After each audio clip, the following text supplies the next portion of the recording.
It's just so out of date now. Like, we gotta get something that has multiple colors, like woodland. No, I think this is awesome. This is super great. This is my favorite color. All right, maybe we'll put it to the test. Okay, maybe we will. Ladies and gentlemen, welcome back to the Eager Beaver Outdoors channel. Today, we're going into the Cold War to test the equipment from 1945 up into 1991. Tauntaun and I will be for 24 hours using this equipment with the understanding that we want to see if this is still good for camping and survival in the woodlands. So, buckle up and get ready to go back to your grandpa's day and age, or maybe even your day and age. And this will be a very educational opportunity for the both of us. Do you agree? For sure, for sure. All right. Let's see how these colors really work and how these bags really carry. Come along, guys.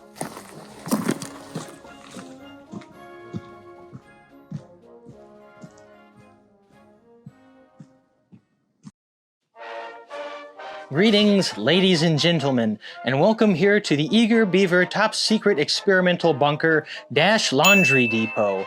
Today, we've got an incredibly fun video that Tauntaun and I have been waiting to share for quite some time, and we finally have the kits fully put together to talk on it. Boys and girls, we're traveling back to the Cold War. Now, the Cold War is a war, or conflict of ideologies, however you want to talk about that raged across the world from 1945 until 1991, and the effects can still be felt today.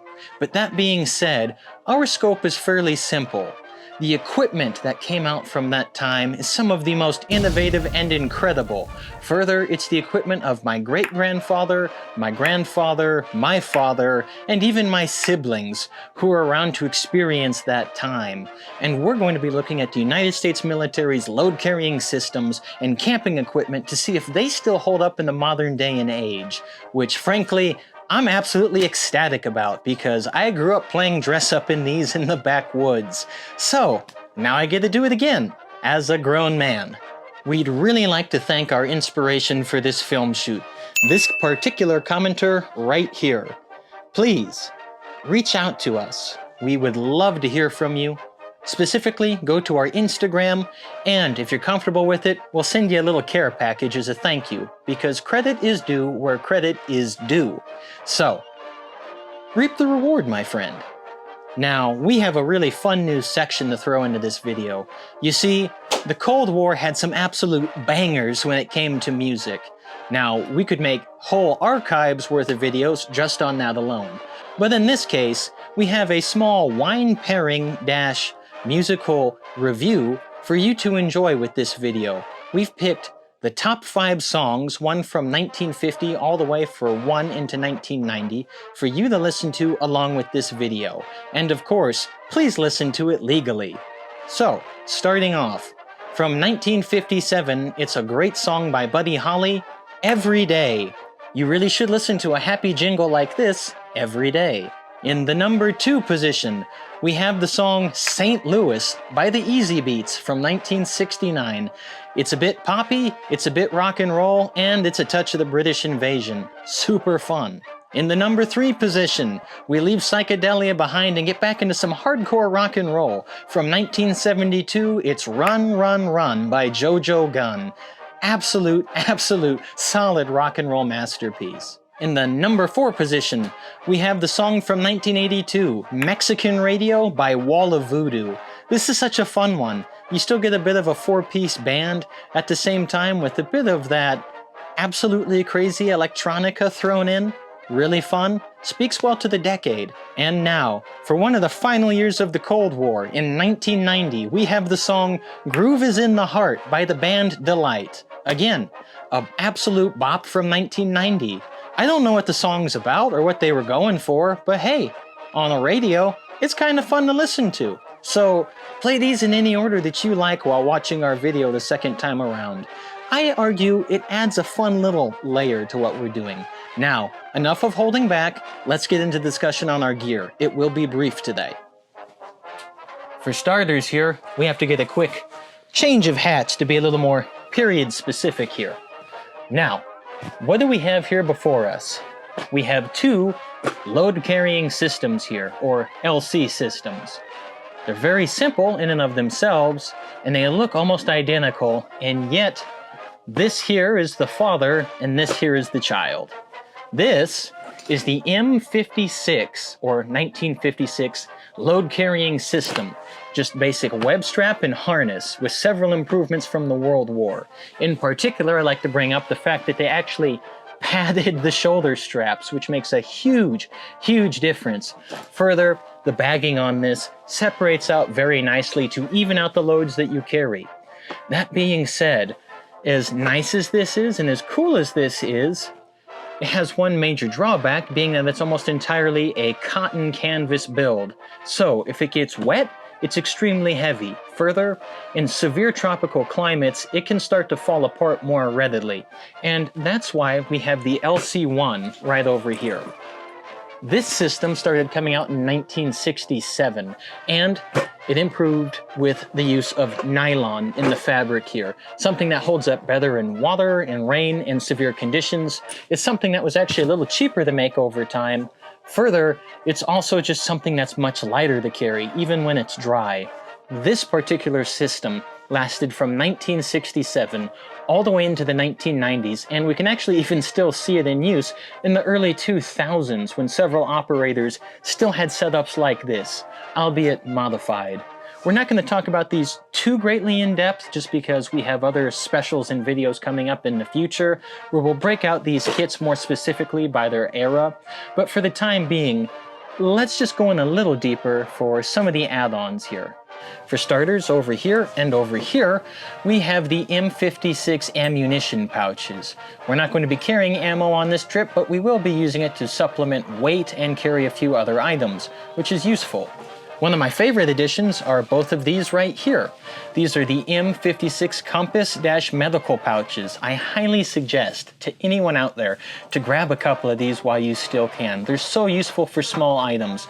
And in this case, I'm carrying my spare tourniquets as well as clotting agent in these. Really, really fantastic. Further, what we have up here are the M1967 pouches here for canteens. These are great just because you can throw in your iodine tablets on the side. It was a very common need in Vietnam to purify water on the go, and each one of these carries a quart. Finally, we have the absolute beauty here of the M56 butt pack. What you pack in this? Whatever you like. In this case, I'll be carrying the majority of my food, MREs, and cooking needs, but really fantastic, really nice setup. If you can get one like this, highly suggest it. One more note I like to bring up here with the M56 Compass-medical pouches is that you can use it for a few other important necessities. In this case, when I'm in the field, what I like to do with some of these is throw in my compass. And what I'll do is I'll tie a knot to keep it held in so it doesn't ever fall out. And I can whip it out and use it. This is something that my forefathers did in Vietnam and something I've kept with me in the field to this day, albeit generally on different bags. Something else that we have from the Vietnam era that I like to show off here, hidden away in this ever so protective sock, is a rescue mirror. We'll zoom in on a second, but essentially what you're supposed to do is look at a light source, put your eye here, and try and reflect it. The overall goal here is to get rescued. That being said, much easier said than done. For our backpacking systems, we have two radically different approaches here, but both of them actually fit the Vietnam and even into the 1990s periods of the Cold War. This here is not American issue. This is an NVA, so Army of North Vietnam, captured bag. And these were actually fairly popular at the time just because you could find them, usually off someone who surrendered it to you. Read in between the lines. And it was fairly lightweight, comfortable, and again, ubiquitous from North Vietnam. Further, we have over here the medium-sized Alice pack, and these are absolute beasts. I'm a huge fan of these myself. That being said, I don't get to wear this one. This will actually be Tauntaun's rig for the day, but they have so many wonderful pockets. Further, they have these really great kidney belts, straps, and metal frames. I really, really love these, and I've used them many times before in the field. But something that I love absolutely love about the medium-sized Alice packs is that you can also take them off of this metal frame and then rerun the straps onto the bag here itself. There are D-rings on here that you can use and throw it on. And that way, all of this setup, minus the actual frame here, are going to work with his web gear.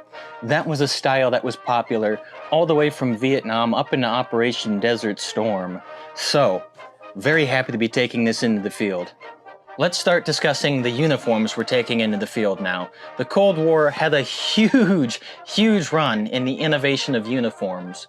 But let's talk about the ever so infamous yet beloved BDU, or in this case, these are both battle dress uniforms. These were the standard fatigues of their day. Now, in 1945, the Army was fully OD green, but by the end of the 90s, we had fully gone into multicam colors. But let's talk about the actual sewing and stitch that we have going on here. This here is the Type 1 jungle jacket from Vietnam, and Type 1 just means that the buttons here are on the outsides of the pockets. However, in combat, or even just in general work, those buttons tended to snag.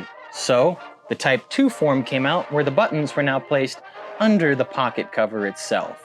So they're safely there, stored away in the hood. We're very excited to be taking these out into the field, and frankly, some of these are still affordable, so I personally suggest, especially the pants, that you take them out and use them. They're very usable, very durable, they have plenty of pockets, they breathe fairly well, and frankly, they're cheap. What could be better than that? Along with the evolution in uniforms, we have the evolution here in Cold War head case protection. Starting off here, we have the ever so popular M1 helmet. These saw service first in the Second World War and would be continually used even in the training into the mid-80s. However, during Vietnam, a lot of the shortcomings of this classic helmet started to come through, especially with the actual helmet liners here essentially falling apart and not being as protective as they could be, as well as the difficulty for soldiers to actually want to wear the chin straps here. They would generally just tend to not wear them most of the time. Further, they were incredibly uncomfortable, regardless of how they were going to be worked on. So, enter the case here. Sometime in early 1980, the Pasget comes into use here. This is a really fantastic example of the modern helmet. We have a change in the shape coming down lower here to protect the eardrum. Further, we now have a much nicer liner. Most of this is being made out of nylon, and the fact is, bulletproofing material. It's just one hard case setup. Now, improvements would be and continue to be made to this very day. However, these are an incredibly reliable system. Further, you can actually utilize the chin straps on these. Easy to take off, easy to put on. It's fairly reliable. And they also look great with a pair of goggles thrown over the top. This style of goggle was incredibly popular during the Gulf War, Desert Storm, and pretty much all the nasty conflicts that happened in the Middle East. So, we won't be wearing these helmets in the field, but we're really happy to talk on them about the Cold War. You're probably wondering how we're going to take care of our feet. That's very easy. We've talked about them before, but we're happy to have them again. Both Tauntaun and I are going to be wearing the ever so classic Jungle Boot. These were produced in 1965, and frankly, I think as an affordable boot, they still hold up today. They have such great grip. They have incredibly thick bottom soles. You really can work hard in the mud. Further, they dry out very quickly just because of this wonderful canvas material back here, which allows it to breathe, and they have aeration holes down here at the bottom just to help dry your feet out.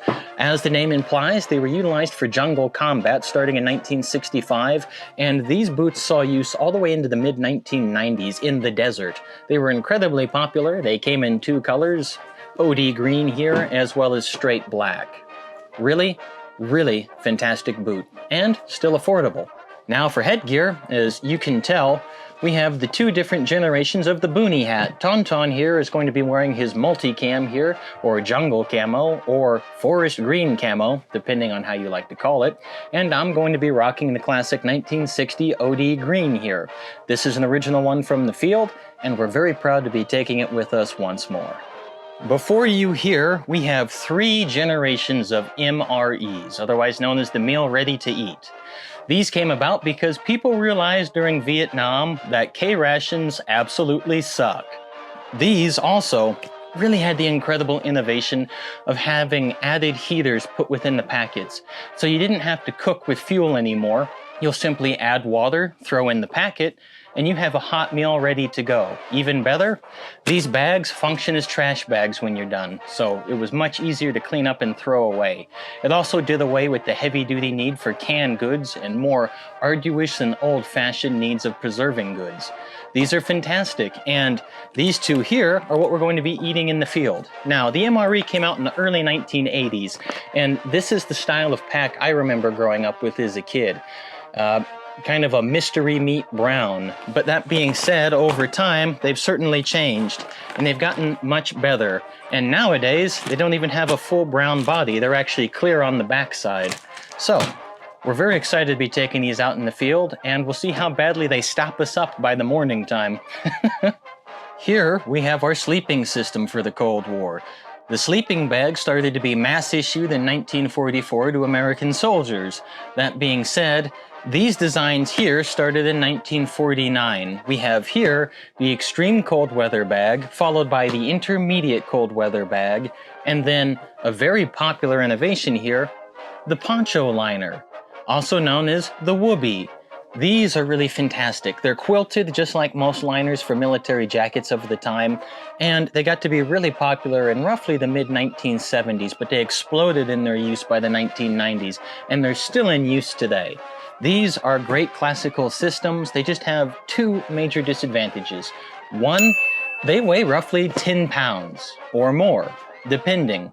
Further, if they get wet, they take a very long time to dry, and they'll weigh even more. But for our 24 hours in the Cold War here, this should be just fine enough, and we look forward to using it once more. You're probably wondering, how are we going to sleep? Well, since it's the Cold War, and we're still taking a military approach to it, let me share something really fun with you here. We're using the buddy system. We have two halves to our pup tent here, with the original stakes and original poles and brand new string thrown on. What I really like about these tents is the fact that once you have it set up, they have so much more space, and they have snaps on them, which are so fantastic, especially when you compare it to what they used in World War I and World War II, where you have to run a button. This is so much easier, and they generally fit someone who's 6 foot tall and taller, which is a benefit to me. Now, downsides, they're heavy, they're not perfectly waterproof, and it's a very old-fashioned system. But if you want a taste of something rugged and more like what your fathers grew up with, these are fun to have. We look forward to demonstrating them again in the field very soon, especially when you see what it's like to put two men into one of these and try to sleep comfortably. It's going to be interesting. Now, I have my full get-up on. However, before we go and do a full show-off of what the gear looked like from the Vietnam era, as well as it looked like in the mid-80s into the early 1990s, I would like to say that we've gone through this general breakdown of gear very, very quickly, and we've left out a few key facts. However, we're saving those for future videos where we go more into depth of what their lifestyle was like back then, and how specifically that gear functioned for them. Today's exercise will just be a general overview of what the Cold War equipment was like and how the buddy system largely works for their camping, and can we still use this equipment today? Which I believe the answer will be yes. But if anyone would like to chime in, you're more than welcome to in the comments. We always love hearing from everyone. Now, let's get to the full gear rotation and fashion show for you.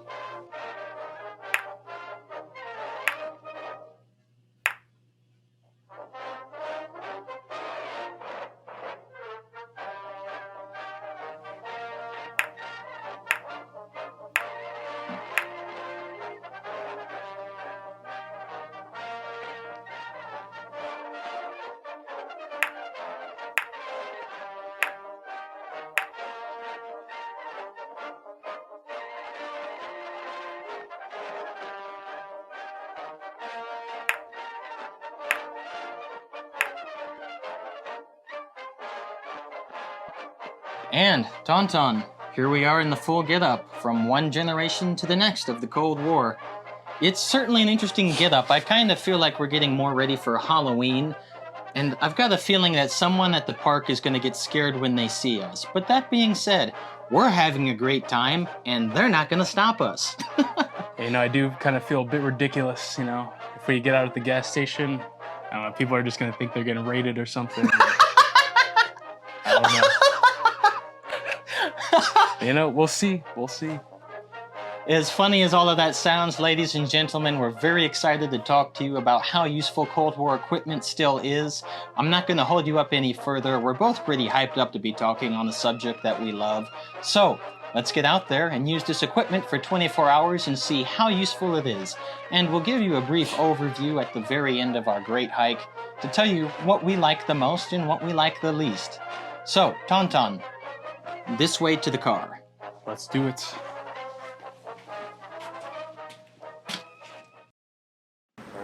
Now, here we are, live in the field. Tauntaun here is getting his Alice pack ready and properly shored up for the trip ahead. And I attempted to do the exact same, though I admit it didn't go nearly as well the first time around. You know, it almost worked out for me, till it didn't. See, I didn't lie. That's everything I'll be carrying into the woods for 24 hours. Gonna be fun.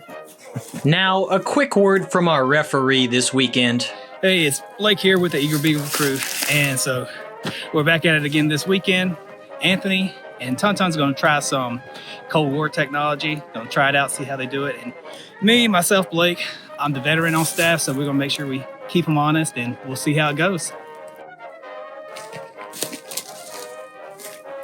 Now, Tauntaun and I are fully set up in our gear from the Cold War. I'm here to represent the Vietnam era, and Tauntaun here is going to be showing off the 1980s all the way up in the Desert Storm. We're really excited to be sharing this with you, and some of you will probably notice that we're right here at the Chattahoochee Oconee Forest, where we were last week, but we're now approaching the mountain, Robinbald, from the opposite side of the summit. This should be a great area to really work us because the grade is steeper over here, and it'll really put this gear to the test. Ready? Let's do it. And thus, our adventure for this weekend begins right here. Here is what the first half of a mile looks like on the trail. And starting out, it's actually really beautiful and really nice, but as we progress, the elevation and grade will only get significantly steeper. So, good luck to the team here. This trail section is a good area to start breaking in our boots, which have been already seeing some extensive use in the past, but this is the first real proper hike that these jungle boots get. So, it's good to get them breathing properly. It is also nice to know that a great deal of our packing and prep work really came in handy with our rucksacks and our web gear because they fit very comfortably. And it really does pay off once you start to get that warm-up in because you're going to feel that gear really start to sink into your flesh. So get it right the first time. These bags do a really nice job of dispersing the weight that you have, and you can see the innovation further time. Especially the butt pack does a really good job of supporting the lower lumbar region. And having that bag packed properly and then getting the weight distributed really helps, especially here in the climb. If you can see with Tauntaun and I's form, we're leaning forward a lot more and letting the weight of that bag drive us forward and add a touch to our momentum, especially considering we'll be doing a climb of roughly 1,900 feet today. I myself was really impressed with the quality and strength of the NVA bag, especially considering that it is a non-United States build. It is more of a civilian make in many ways. Keep in mind the techniques here are actually French in the sewing, yet it was very sturdy and supported the weight very, very well. As fun as it is to go full gas up a mountain and hike all day, you eventually have to stop to get rehydrated, and these systems, surprisingly, still work very well.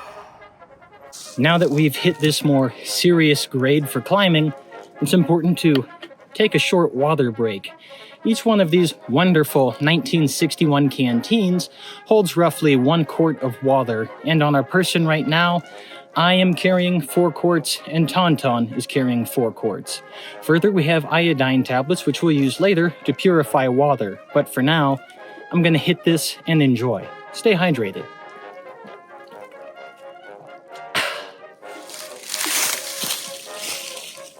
Certainly, we could not sit around forever enjoying water, as the sun was going down and we needed to make it to our designated zone for the night. So it's back up the hill we go. Fortunately, these jungle boots do have great grip, and because the weight in our bag was a relative intermediate, it really did help to get us moving uphill. But it also is a moment where you simply have to embrace the suck and keep going. But as you can see, there's plenty of smiling faces here in the group still. At least I think this counts as smiling. So right now, we are hitting an uphill angle in the climb. And it's gonna stay like this for another 2 miles or so. Well, I can admit now, it definitely tires me out. But that being said, damn is this gear tough. Keep in mind, the large majority of our gear, so the webbing, backpacking system, that's all original from 1956 up into 1963. God, is it tough. And frankly, it's fairly comfortable. So right now, I'm loving it. Let's keep going. You know, honestly, so far, hasn't been too bad. You know, the bag, I would say, it's lacking on some lumbar support. Most of the weight is just on my shoulders. But yeah, honestly, the web gear is pretty nice. And the BDU, it's more breathable than I thought it would be. I rolled up the sleeves, you know, give a little more air to my arms and stuff. But honestly, so far, not too bad. I'll get back to you whenever we get to camp. We really were making excellent time, and things were starting to look better as slowly the roadway leveled out some. But there's always a snag when things turn better, which goes for the worse. So far, our climb's been pretty good. We're about 2 miles in. I think we have another 2 to go, roughly. I'm not quite certain, but it's all uphill, if you can kind of tell by the terrain here. Up that way. That's the uphill. Fortunately, Tauntaun has noticed that he's starting to develop a blister on the back of his foot. Now, these jungle boots are great, but that being said, sole support is something that they lack to a degree. So he has a very top secret army method for how to get more comfortable in your shoes. Let him show you. So unfortunately, all this uphill climbing has made my heel kind of develop a blister.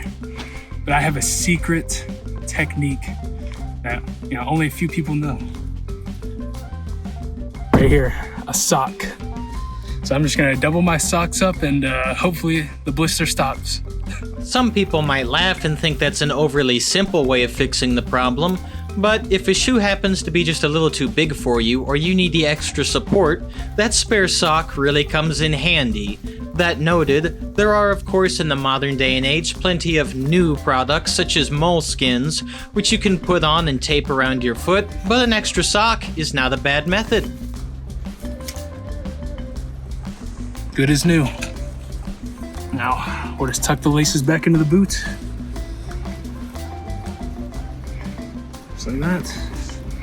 Put the pants over, and we're good to go. With that flat tire now properly changed, the team comes back to the exciting prospect of climbing up a mountain, which for us is certainly a great deal of fun. Some of you might think that this kind of environment doesn't work for the Cold War, but we beg to differ. From the likes of South and Central America, to the jungles of Vietnam and even the Korean Peninsula, this environment really seems to fit several of the combat environments of the Cold War. And for those of you who love seeing this area, don't worry, we'll be coming back soon, especially when it's raining and extremely humid outside. Oh boy. Here's a basic point of view shot for what our hike looks like. And as arduous as some of this can be, especially in the chicanes, we are fortunate because in jungle combat there are no designated hikeways. And if there were, you probably couldn't use them. It's really funny because every time that you think it's gonna let up on you, it doesn't. It just keeps going up and up and up. So I'm happy I have good gear, because the rest of me would be on my ass otherwise. Whew. Oh, look. It's still going uphill. Well, after 2 miles of uphill, I'm happy to say that we have relatively leveled out. At least to a gradient now that kind of strikes me as 10 to 15. We're trying to make our way up to a double plateau of sorts. That'll be working as our campsite tonight. But real quick question to everyone in the back there. Are you happy it leveled out? Yep. Blake, are you happy? Okay. All right, when we get there, we'll let you know how things go. We were incredibly fortunate because just 1 mile from our campsite, while going uphill, we came across a fresh water source. Even better, it was moving, so we were about to start a new demonstration for you all. Now here we are by our water source, a bit of a jungle oasis if you would. Now, how do we properly fill up? Well, we have a running water source. We're gonna just take our canteen, stick it right under there. That's nearly full. Yeah, that looks pretty good to me. Let me get this safely to dry land and I'll show you what we do next. Although that running water there is probably safe enough for us to drink straight up, we're still going to use the proper field method to prevent anything nasty happening to us. So, great thing about the field kit of 1967 is that along with the nice plastic here that we have for our canteen, the 1967 system also has a spare pocket for iodine tablets. So I'll throw a few of these in and we'll let it clean up the water so it's once more potable, safe, clean, and healthy for us, just like the Army wants it to be. So let me show you how that works. We're going to safely put this bottle down so we don't spill any of our good quart of water. Now, 1 quart takes 2 iodine tablets. So we're gonna just pop them out of the can here. And all we're gonna do from there is take our tablets and we're gonna pour them here into the bottle, like so. We simply give this magical process 5 minutes and the water should be drinkable, which is fantastic. Out here, it's probably not really needed. In the jungles, yeah, you're gonna want this. I'll let you know how it tastes in 5 minutes. All right, boys and girls, our 5 minutes are up, and now we're gonna try deliciously iodized water. It's got a ever so beautiful metallic chemical 4th of July kind of smell, which fuels my patriotic fervor. But let me tell you about the taste. Honestly, it's absolutely fine. There's really no bad aftertaste whatsoever with this, which is impressive to me. Further, it's infinitely better than the water they serve publicly in Florida. So, eat your heart out, Florida. Okay, all of that said, if some of you do have a hard time with this, you can, in the future now, add these little tablets here, which are supposed to remove that flavor, but we haven't used any of these. This is straight iodized water, and it's fantastic. Now, I will say, the original tablets used to be much larger, and frankly, if you've had some of the older systems, like I remember in the 90s, those had a pretty bad taste, but what we have right now is fantastic. And as a method for cleaning water that came out of the field from the 1950s, and especially ran strong in the 60s, this is fantastic. Cheers. All right, we've enjoyed our short water break. Yes? Yep. We have half a mile to go, and then we'll finally be at our base camp where we'll set up. And then we have the fun of the buddy system. Exactly. It's gonna be fun. But until then, we have a short distance to go, all uphill from here, but we're gonna try and beeline it before the sun goes down. So, let's book it.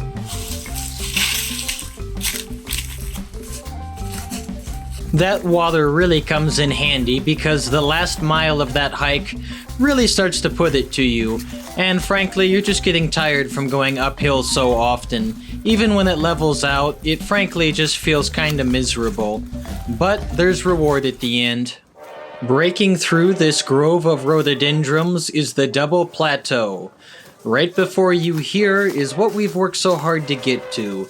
It is our very own private camping area. Let me give you a 360 view of the facility. This setup is really quite rare. We have two very large cleared and open camping areas on relatively flat ground with two different fire pits. Further, you have a beautiful overlook of the skyline and both sides of the mountain. Okay, so we have successfully made it to our designated campsite on the mountain, and this is a spectacular place. That being said, we have roughly 30 to 45 minutes left of sunlight, so we're going to set up our pup tent now and show you the tent that Tauntaun and I have both been carrying up together, and we're going to utilize tonight. This will be Fun, maybe. educational. Interesting. Interesting, yes, interesting. Mhm. That's the word of the day. Interesting. All right, so a pup tent, back in the day, throughout most all of the Cold War, was a two-man system. So I carry one half of the tent, Tauntaun carries the other half. We have them stored away here, so we're gonna start opening up our rucks and pulling them out, and then we'll get a time lapse going and talk to you about what it's actually like to set up a tent. Here it is, unpacked. This is Tauntaun's half of the shelter, and this is mine. This is a full original from 1967, I believe. I'll open this up real quick so you understand what's actually inside of a pup tent. So we roll it, and in here, almost like a seaborne roll, you've got 3 stakes to hold up my half of the tent, and then here, we have 5 metal spikes. I love these over what they had in World War II and I. During the World Wars, all they had were wooden stakes. These spikes here are so good. Hardy aluminum, easy to find. You can tie them down or just drive it straight in. Also, something I love about these right here, it has a snap system. These snap buttons are so damn good. If you've ever used the old systems, as you've seen on the channel, you'll know that the ones from World War I and II, you have to button individually. And frankly, that hurts and takes a lot of time. This is so good. Now we're gonna get a time lapse going. He and I are gonna set it up, and then eventually we're gonna figure out who gets left and who gets right bunk. And hopefully, things stay peaceful over the night. Tauntaun and I are fortunate because we have a bit of practice with these, and we were able to get this one up in roughly 7 minutes, which was pretty good, all things considered. And here is what the finished product should look like. I'm not certain that the camera really gives it the best display, but it's actually quite spacious, especially with the nose cones to the front and posterior end of this tent. For an old system, it's really solid, and I like it. I, for one, am very pleased with this tent setup, and for one person, it's extremely spacious. You know, there's 2 of us, right? For 2 people, it might get a little crammed fairly quickly.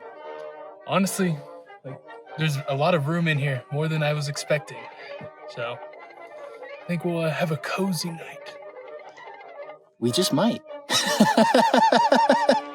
If you can see in the background there, Tauntaun has already called the left side for his bunk, so I'll be on the right. The nice thing about this is because we have these cone areas in the front for doors, I can store my bag right here. That'll be quick, easy access for me, and then I'll just simply roll my bag out here and get comfortable, so everything should be good. Let's set up, and when we're done, we'll show you what it looks like on the inside.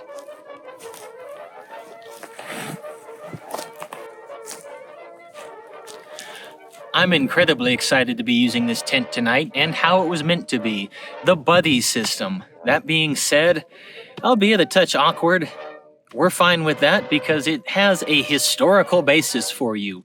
Now, I'm going to step out of the way so you can see this near original setup and how it looks for out here, which frankly, in the realm of good housekeeping, I think it's great. Come on inside. When you recall the fact that this is built for men in combat, specifically 2 men with a full combat setup including rifles, ammunition, and life supplies, it's incredibly spacious and well built. One thing that I find really interesting about this bag, the MREs fit perfectly inside these 3 pouches on the outside. And it's almost like it was designed to hold them, you know? You know what I mean? Look at this. See, look at that. Fits perfectly in there. And first one I picked was spaghetti with beef and sauce, so I guess I'll have that one for dinner. Bouncing off of what Tauntaun's going to be doing, I have the Chili Mac in the brand new reduced sodium packaging, which I've never had before. So I'm looking forward to this. It is a little strange, though, that it's in a clear bag when I grew up with them being just straight up brown bag mystery meat. Give you a review at the end of this, but let's get cooking. To begin, here we have MRE menu number 4 from the year 2018 being eaten by Tauntaun. It's spaghetti with beef and sauce. Here we have our moist towelettes and chiclet, a delicious chocolate cocoa beverage powdered drink, the main entree itself, the spaghetti and beef sauce, a spoon, a heather packet, blackberry jam, and one of my all-time favorites, marble pound cake. Concluded, of course, with nut raisin mix. Really, not a bad way to be eating for the day. And here we have a meal that we've not tried before. It is the reduced sodium MRE. More specific, right here we have the Chili Mac. And it is one of my favorites, served alongside crackers, 2 packs of squishy grape jelly, a plastic spoon, a Tootsie Roll, and our heather pack. This will be interesting to say the least. Before it gets too dark out here, we're going to show you how to do the MRE properly. We're going to simply open the top of this ever so gently. Now, we're going to open it up. Give it some nice space in there. We take our beloved MRE. Going to just drop it in there. Now we have to add water, and we're going to go to the fill line, maybe just a little more. Give me 1 second here.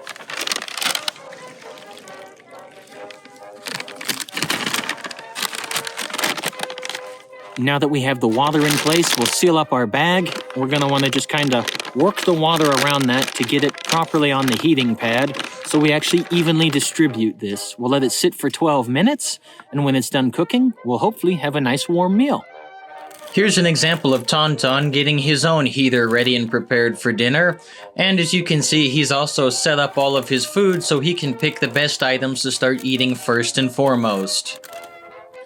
So, for now, while I'm waiting for that to heat up, I'll enjoy my first appetizer, which is a nut raisin mix, which is, I guess that's just trail mix, so let's go ahead and give it a try.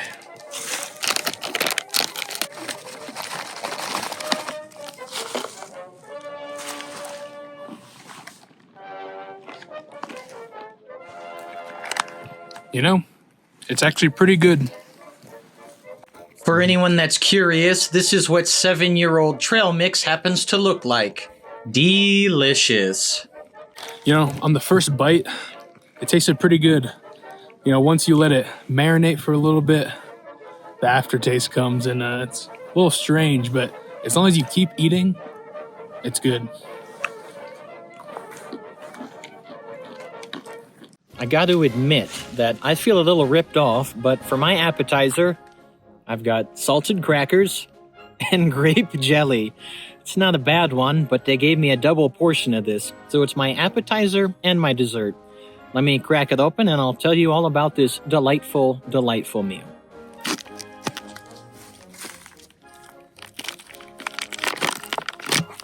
Oh! Oh, that's a surprise! They didn't have it labeled. I get a Pop-Tart. This is dessert. Never mind. Very happy. I'll get the crackers for you.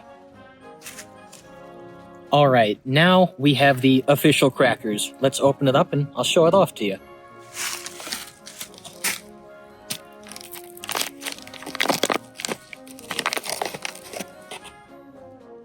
Honestly, I have always enjoyed these. I think it's nice. It's not my favorite, but still, it's good. Let me get one set up for you here with the grape jelly, and I'll tell you all about it. And here we are squeezing out the jelly from our packet before finally, hopefully, getting it spread.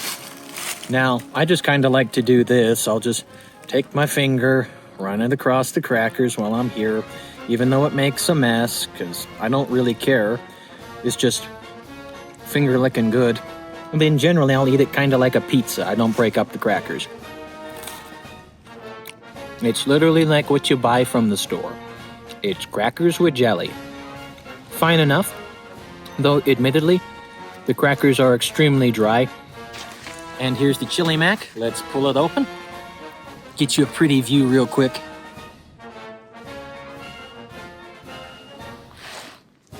It's nice and lukewarm, which always makes me smile. Let me get my magical spoon here. I'm gonna grab a scoop so you can see it up close one more time. Now I'm gonna take a bite and tell you all about it. I can definitely tell that that is the reduced sodium version, because I almost taste no salt whatsoever. But it's really not bad. I like this. If you've had the traditional chili mac, I actually like that one more. But this is still good. Got some spice. It's been warmed up. Little chunks of meat in there floating around. I mean, it's got nothing on what Mom makes at home, but I like it. For the realm of MREs, give this one a solid 7 out of 10. I'm happy. This is pretty good. Meal so far has been pleasing.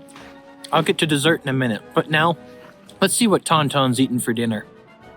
So I've been keeping it in my whoopee, keeping it nice and warm, but it's a little lukewarm. But yeah, this is the spaghetti with meat sauce. I've actually never had this one, so let's go ahead and open it, see what it's all about, and come and take a look. Oh, wow, look at that. There's almost no noodles in there. It's all just meat sauce. But got my brown spoon, patented brown spoon. Oh wow. Bon appetit.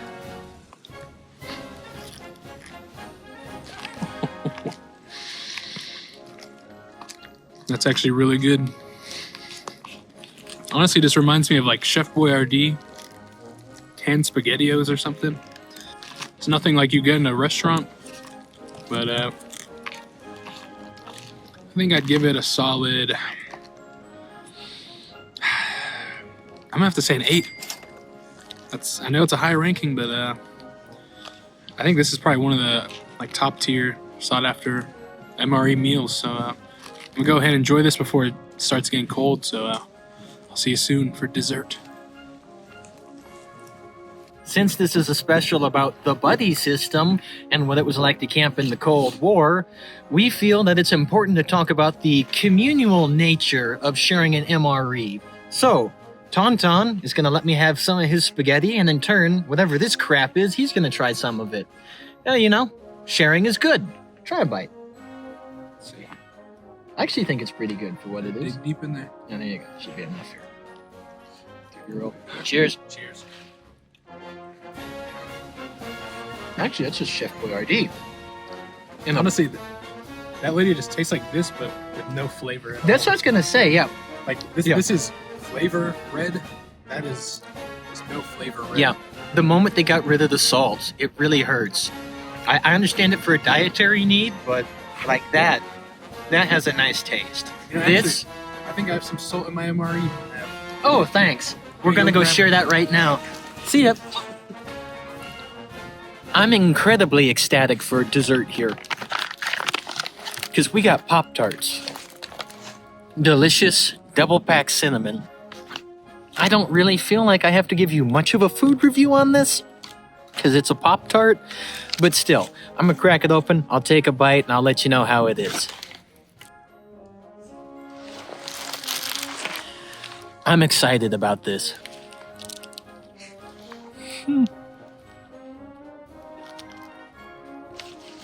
Of course, it's nothing amazing, but it's a Pop-Tart. It's nice to have a bit of that good sugar, taste of maple, cinnamon there. I'm happy. This is a good dessert. Tauntaun's makes me jealous, but I'm still happy. So mine also came with a blackberry jam, but blackberry jam and marble pound cake. I don't really know about that one, so I'm gonna keep that in my pocket for now and save that for breakfast. But what I have is the marble pound cake and then a milk chocolate cocoa beverage powder. And I've been keeping that on the heater, and it's pretty warm now. Let's see, let's pop it out. We'll give it a try. You know, honestly, it just smells like Swiss Miss. Like I don't know if you guys take a look inside there. But yeah. Hopefully the milk hasn't gone bad. But we'll go ahead and give it a try.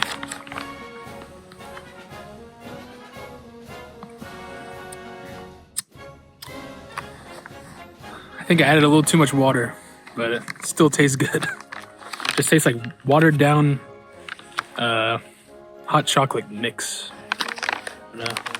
Take another sip. That's really good. I think I'm gonna save the rest of this because I think that marble pound cake is gonna be a little bit dry. Sterling Foods marble pound cake.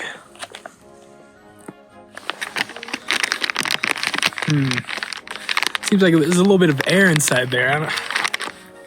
We'll go ahead. It's 3 years old.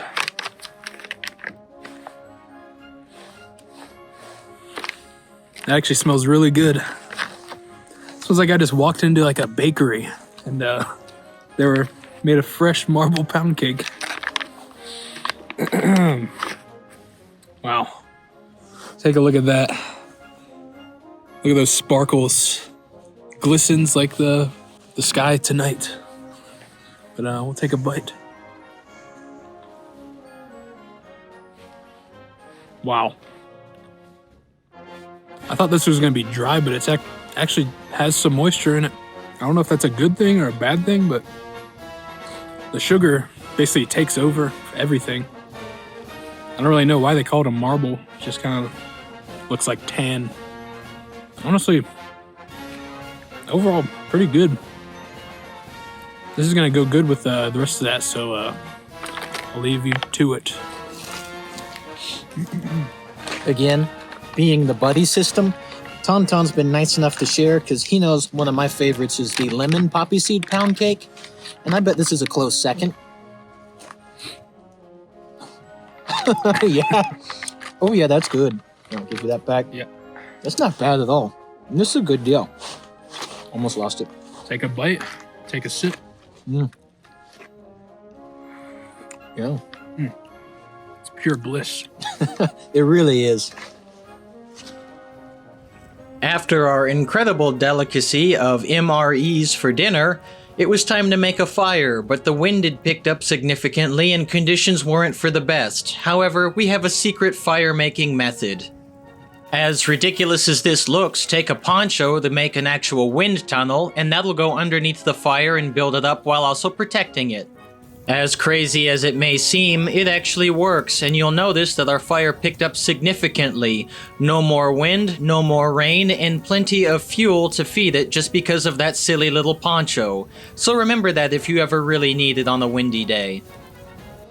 That being said, eventually, all good people must go to bed. So, it was off to the tents for good night. But keep in mind, Tauntaun and I would have to alternate out when it came to the ever-so-fun activity of Firewatch. I'll give you a shot in a minute that shows you exactly what it looks like in this tent.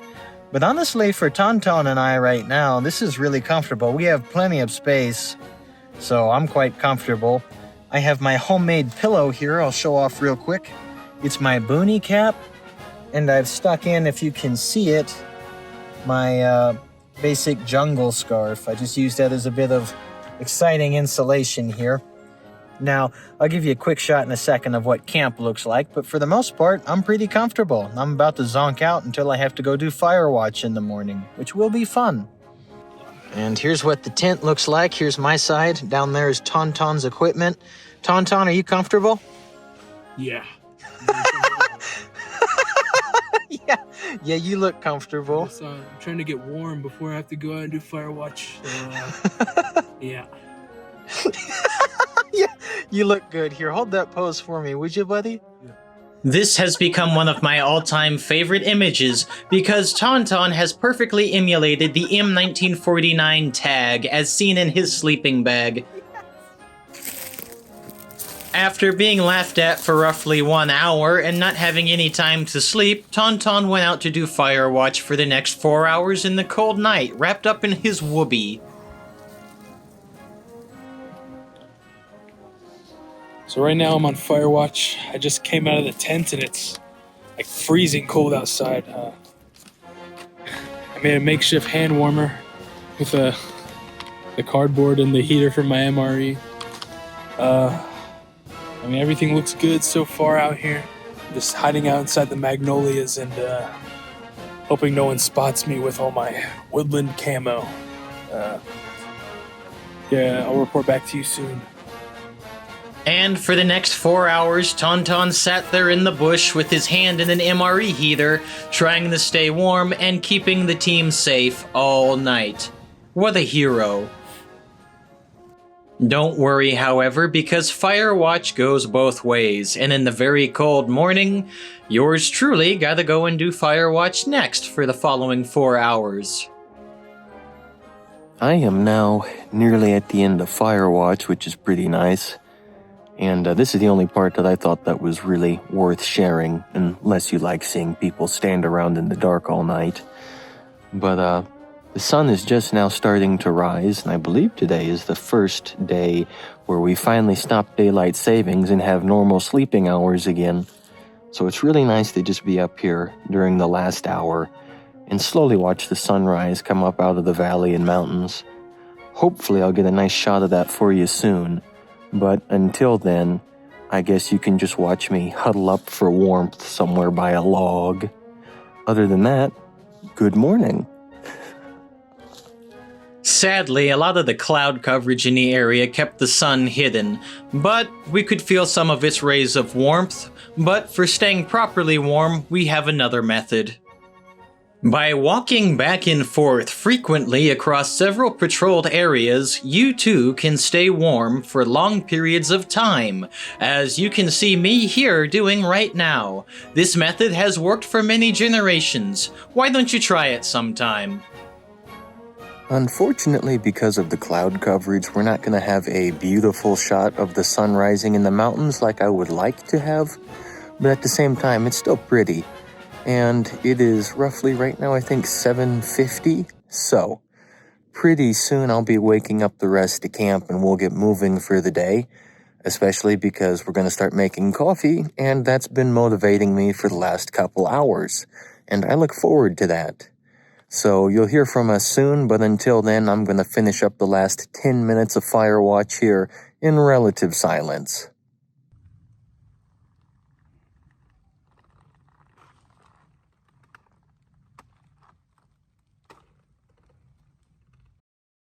By roughly the 8 o'clock hour, it was time for the camp to fully come to life, and I'm proud to say that the tent overnight held up. Here we have Tauntaun lacing his boots after a fun night of fire watch, and hopefully he's excited for the fact that coffee will soon be made. This tent before you here held up surprisingly well, supporting 2 grown men and staying up the entire night in high winds and relatively mild rainfall, so that's a win. Best of all, for persevering through the night, we get this beautiful view with this beautiful heated coffee beverage. Very good day indeed. After a very exciting night of fire watch and a relatively cold morning right now with very little sun out, it's good to have a warm cup of coffee. Cheers. Cheers. That's a spot, yeah.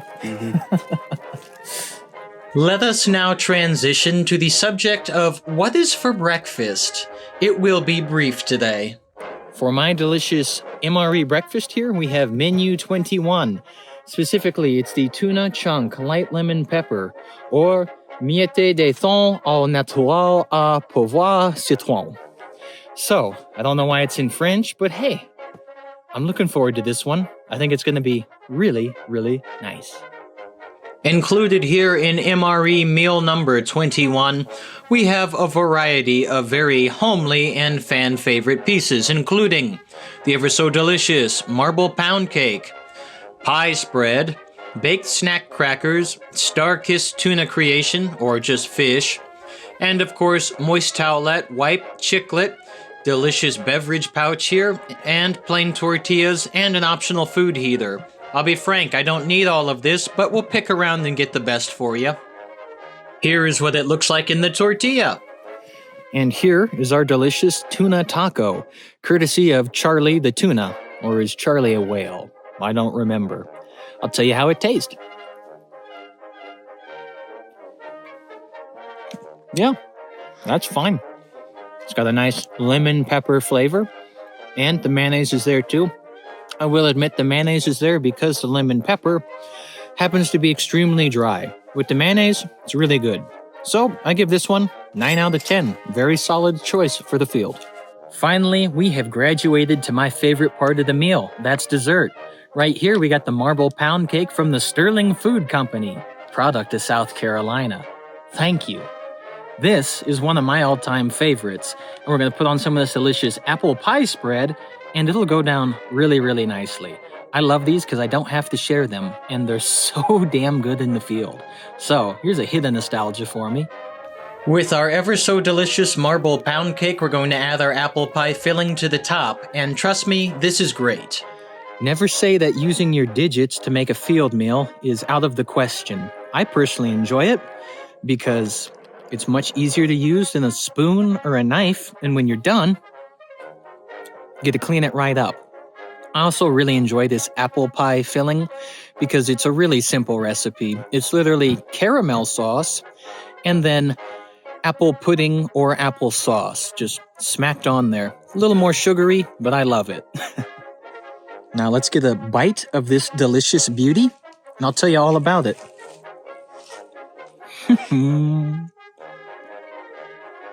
Still one of my favorite field meals. Between the marble pound cake and the poppy seed pound cake and the fudge brownie, they're all so good. And God, with that little topping, it's just so nice. If you want to buy these, you can. You can also make these at home. But to me, this is always a 10 out of 10 in the field. At home, it's more like a 7 out of 10. But being out here, I'm going to give it now an 11 out of 10. Because God, does this just hit the spot. Oh, never underestimate what nostalgia tastes like. Now, we have an assortment here of all of our leftover goodies from our MRE. When it comes to MREs, do you need to eat them all at once? No, you don't. And do you need to pack them all in their entirety? Further, no, you don't have to. For the sake of our discussion, we pack them all here so you can see the entirety of an MRE. But that being said, especially for lighter packing, you can go ahead, open them up, pick out your favorite bits, everything that you're going to need, throw those in your bag, pack them individually or in one larger compartment, and then anything you don't want, you can just leave out. Further, you can break these up for later, like we have here, for snacks or for trading. Just friendly advice that most people already know, but if you haven't thought of it, or if you needed the friendly reminder, it's there for you. And frankly, I'm saving these for a very special time, place, and opportunity when I don't have to share them, because they're my favorite. All of those items that we eat, however, tend to weigh heavy on our bowels. And you gotta wonder, what are you gonna do about that? Fortunately, all of these MREs come with some spare Lighthouse butt wipe and a napkin. At this point, after having 2 cups of delicious coffee, I can tell you that everything in my bowels is starting to move. But don't worry about me, my MRE came with this. So, I'm gonna find a very nice and comfortable spot out in Mother Nature and get to work. And after that, we're gonna talk about the buddy system for other ways that friends can help friends use the facilities, which will be enlightening. Excuse me. Some days we have to run security to keep a friend safe. You doing good back there, buddy? I'm good. Okay, let me know when you're finished. Don't you love working security? And some days we need help with the elevation. You know, I think I can hold this. No, I think you're good. I don't. I got you. Yeah, I don't really think I have to go. You're okay. I don't think I have to go that bad. Are you sure? Yeah, I don't. I got you. I don't know if this is the most optimal bathroom position. Honestly, you know, it might not be permissible for this. I think I'm really okay. Okay. I think I'm okay. I don't think. Oh. And some days you just gotta have your buddy's back. Hey, bud. Yeah. When you're done, could you pass the bog wipe? Yeah, sure. I'm already done here. Oh. Where's it at in here? There you go. Thank you. Yep, no problem. But most of all, it's just good to have someone there to talk to. You know, this is a lot more comfortable than the usual, isn't it? Yeah, it's pretty nice. Kind of like being at home, if you think about it. Mm-hmm. It's not bad. Not bad at all. You might think that some of those bathroom buddy moments there are rather unrealistic. Sadly, they're not. In fact, veterans like Blake and further friends and family of the staff can all verify that those happened in the field during their own lifetime. And I can assure you that going back to the Cold War, they did that and worse. From there, I can tell you that we have our camp fully packed up and are done with dinner and lightening our load. But we have one more fun activity for you. Our team wanted to test if the likes of OD Green and Woodland Camo still worked in the jungle and forest-like environment today, and if they could camouflage us. So, using this basic pane here, please keep your eyes open and see if you can spot us.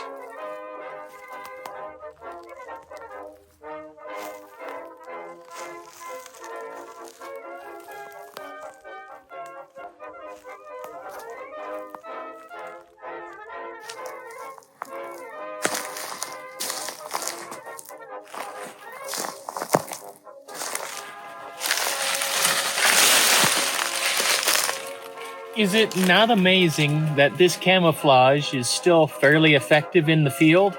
Certainly, we didn't give perfect concealment, but for the sake of the camera, I argue this is still pretty good. Yeah, Tauntaun? Yep. I call it a win. If you weren't really expecting to look for someone, we argue that this camouflage still holds up.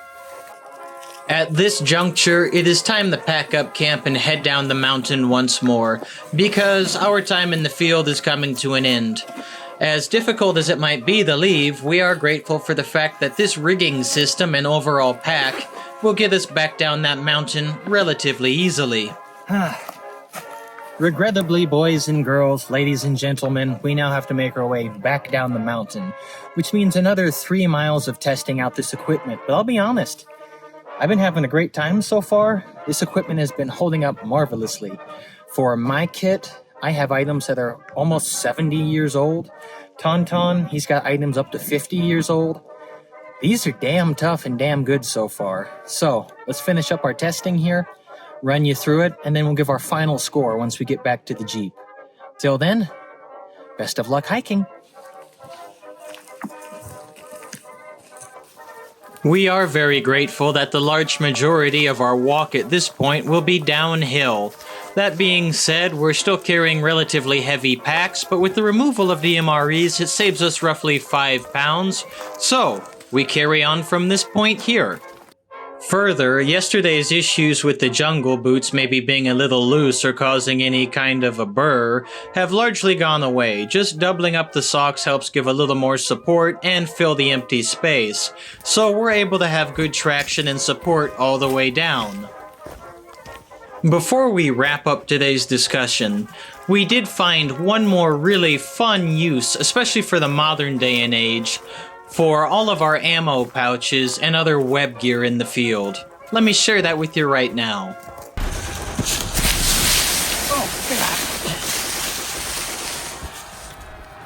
Tauntaun, I'm out of ammo. Tauntaun, I need ammo. Tauntaun, I need you. Come on, get up here. Come on. You got the ammo? Here you go. Thank you. Another. Thank you. Yeah. Oh. Are you good? That is very good ammo. Thank you. No problem. Good ammo. Don't waste it. Always stay stocked. Since we're currently in peacetime and we're not carrying firearms, we have found an incredible new use for our ammunition cases here. As you can see, you can pack snacks in them, and not just a few. You can hold quite a nice assortment of delicious nutrition. Take a look at what just fits in one mag pouch there. Now, I'm not saying that this is the ideal setup, but at the same time, it's not a bad setup. Maybe, just maybe, if you need a little go-to pouch, one of these M56s isn't such a bad choice. I know I'm a much happier and richer man because of it. Unfortunately, there is no more time for snacking and eating good food. We have to get down the mountain after all, with 1.5 miles to go. So I'll let it play out from here, and in a quick moment, we'll get right back with you. The great fortune of going downhill is that momentum is certainly on your side. And here, roughly 1 hour later, we are finally returning to where the Jeep was parked, and our point of entrance is now our point of extraction. I'm going to quit running my mouth here, and I'll let us really explain to you what we think of the gear. Ladies and gentlemen, thus concludes the hike in our downhill section. That would have been roughly 3 miles coming down, I think, give or take. We've come down from 3,900 feet in elevation roughly, and now we're back here at the car. Let us go get situated, and then we'll give you a quick review of the gear out here, because there's quite a lot to talk about. Yeah? Yeah, let's do it. Let's get to it. All right, let's get started with the review, and in this case, we're going to talk about the bags we used first. Let's get into that.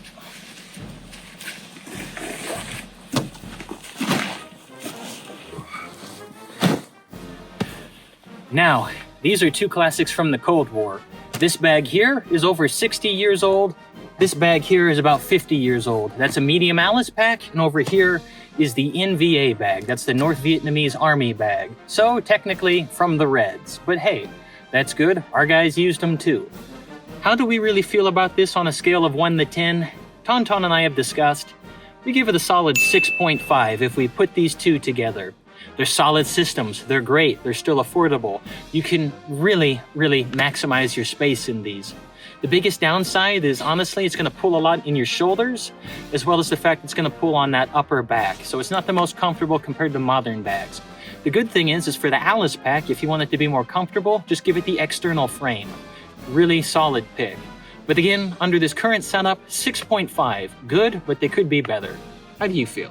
I feel the exact same way. Yeah, I mean, if you had the external frame on this, it would probably be solid like 7.5 to 8, I think, but using the web gear with it, unfortunately you can't do that, so I'd say 6.5, pretty solid. There you have it, folks. 6.5 out of 10. The Pup Tent. This is a classic, and we actually really, really like this one. It's a surprise winner for us in a lot of ways, especially with how spacious it is, how well it held up in the rain, in the wind, and frankly, just kept us warm at night. Fantastic there. However, there are a few downsides. One being they get heavy very quickly. 2, when they're wet, they stay wet for a good long while. And it's a buddy system, so you got to carry 2 of these if you want to actually have a full setup. Because of that, we're going to give this one a 7 out of 10. Because we like it, it's a classic, it's still a useful system, but there are plenty of downsides as well. How do you feel, Tauntaun?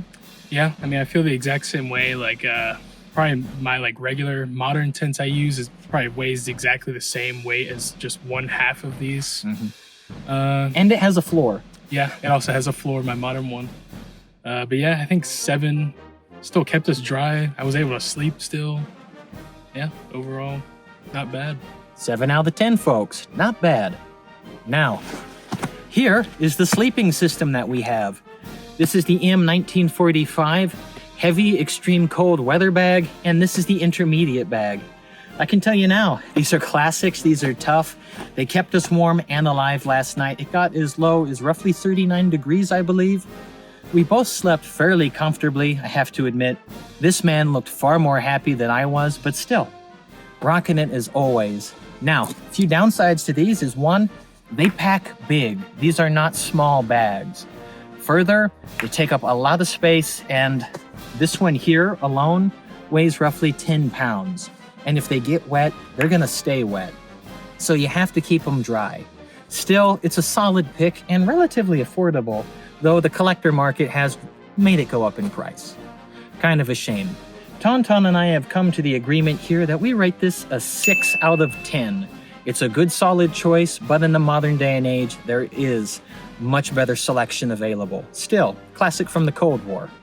Now let's go talk about our web gear here. It's another surprise winner. It's really, really useful. Further, the system here from the M56 all the way up into the 1980s and 90s with the LC1 and LC2. Really, really nice load-carrying systems here.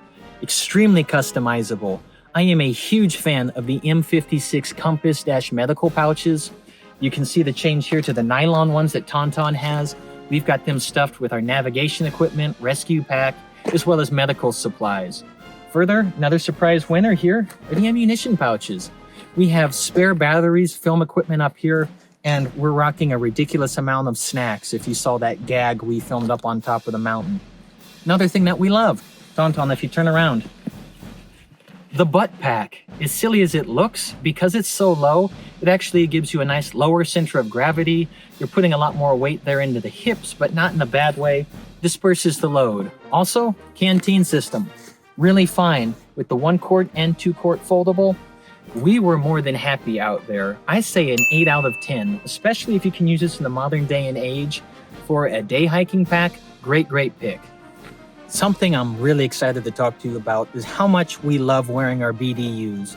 I argue that this is a perfect piece for the modern day and age, whether you're working, in the field, or even just hanging out in streetwear. And frankly, they're just so comfortable. Even better, these hit the 5 ables. They're comfortable, they are concealable, they are reliable, They are durable, and they are also concealable. Didn't we say concealable twice? I'm gonna come up with another one. Fashionable. There we go. Those are the 5, possibly 6 ables for the day.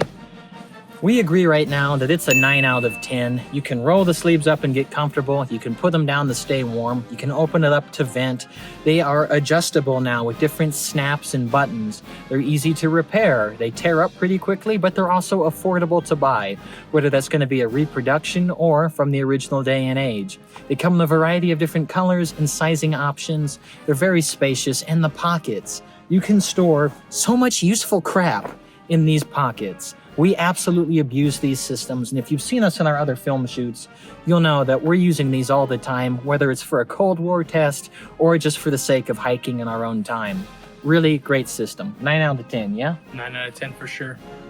There you have it. Let's talk about shoes now, boys and girls. We still very much like the original Jungle Boot. Both of these here are reproductions from Rothko in a size 12.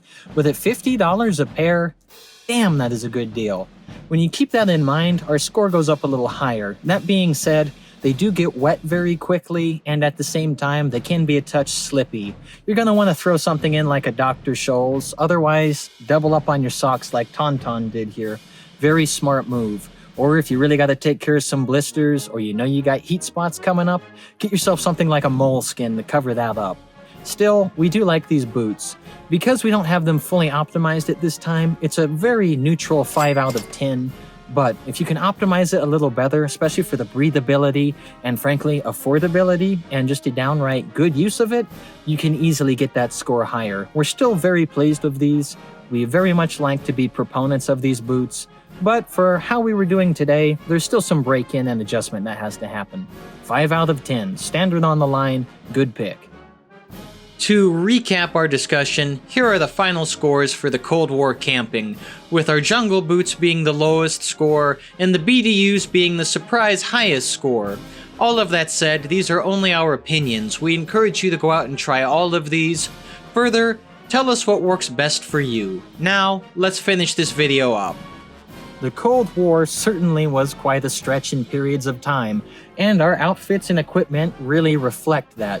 But we hope that you've learned something about the Cold War, and frankly, how useful some of this equipment still is. Now, the Cold War itself might not have actually been a hot war, but I can tell you right now, climbing up the mountain was indeed hot, and at night, it was actually incredibly cold. So, we got a good taste of both climates, and we feel that we've had the great opportunity to really put this through a good 24-hour testing. And at the very end of the day, we had a lot of fun, we learned a lot, and we'll be taking a lot of this back with us to use in the field again. Further, we hope that you've enjoyed this content. Please, boys and girls, ladies and gentlemen, all of our good friends out there across the nation, if you've enjoyed this content, below, like and subscribe, please. Further, please keep up with us on our Instagram. Instagram here.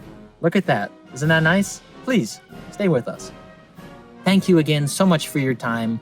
And as always, this is the Eager Beavers signing off. Until next time, boys and girls.